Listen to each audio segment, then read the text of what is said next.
Here's how I made my sourdough cinnamon rolls. I'm going to put the recipe in the caption for y'all. I like to mix all of my ingredients in this big container that I got off of Amazon.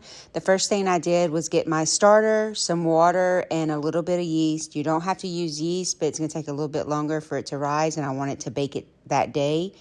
After you let that sit for a little while, you're going to add in your salt and flour and mix until you have a shaggy consistency, just like this. Once I have all of my ingredients combined, I'm going to knead it a couple of times and then start my stretch and folds. The first stretch and fold, I'll do this 10 times, cover with a damp cheesecloth and let it sit for 10 minutes. Then I'll come back and do 4 stretch and folds every 10 minutes for the next hour. The stretch and folds get a lot easier once your dough relaxes. Once you're done with all of your stretch and folds, you're going to cover this with a damp cheesecloth and let it rise for 6 to 8 hours. Get the dough down onto a floured surface and roll out into a square or a rectangle shape. Once you have your dough rolled out like you like, melt 1 stick of butter, pour that onto your dough and spread it all over.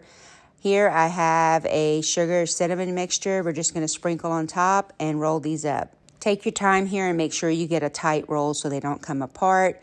I'm using some dental floss to cut my cinnamon rolls. They come out perfect every single time. I'm placing my cinnamon rolls in a 9 by 13 inch pan that's been sprayed with some nonstick cooking spray. I'm going to put this in a preheated 350 degree oven for 35 to 40 minutes. Y'all come eat.